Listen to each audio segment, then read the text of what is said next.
On a clear Tuesday morning, September 11, 2001, a sense of routine filled the air across America, but by 8:46 a.m., that fragile sense of normalcy was shattered. American Airlines Flight 11, a Boeing 767 en route from Boston to Los Angeles, had been hijacked. 5 men armed with box cutters stormed the cockpit. Their leader, Mohammed Atta, forced the pilots aside, turning the plane into a weapon. His target, New York City. At exactly 8:46 a.m., the plane slammed into the North Tower of the World Trade Center, slicing through floors 93 to 99. A deafening explosion followed. Flames and debris erupted into the sky. Below, the ground trembled. Across Manhattan, people stood frozen, eyes locked on the inferno above. Many thought it was a tragic accident, a plane gone astray. But within minutes, that illusion of safety would dissolve. Miles away in Sarasota, Florida, President George W. Bush was visiting Emma E. Booker Elementary School, reading to children as part of an education initiative.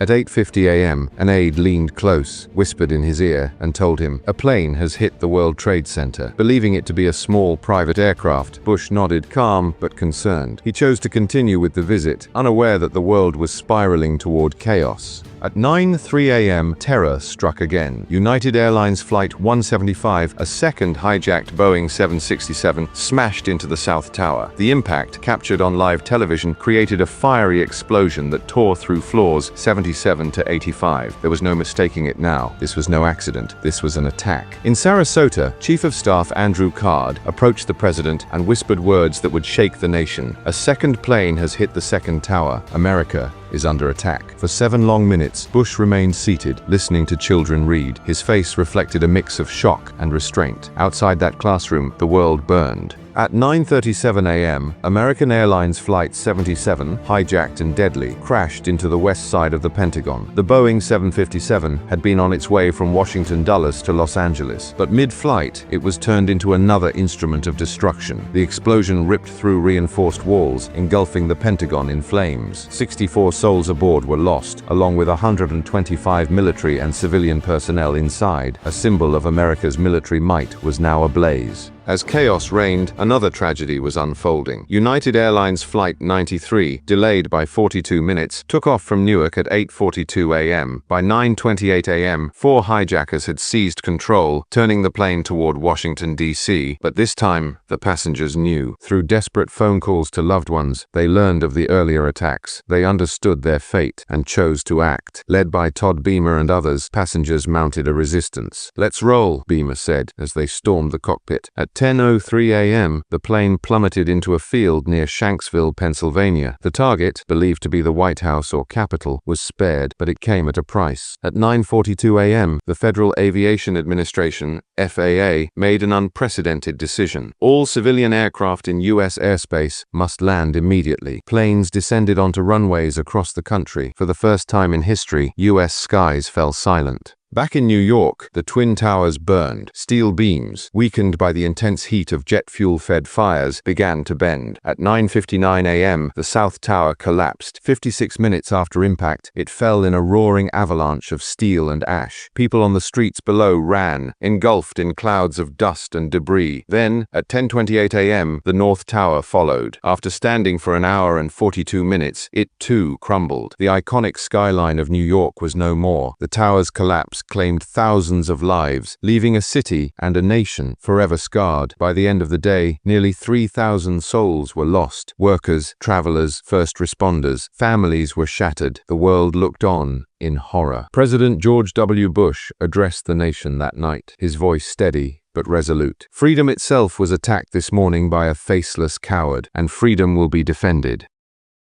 In the days that followed, amid the rubble and ruin, stories of courage emerged. Firefighters worked tirelessly, pulling survivors from the debris. Volunteers handed out water and supplies. Across America, strangers came together, united by grief, by resilience. The attacks of September 11, 2001, changed the world forever. They exposed vulnerability, but also revealed unshakable courage. And as the years pass, we remember, not just the tragedy, but the heroism, the sacrifice, and the strength of a nation that vowed to rebuild.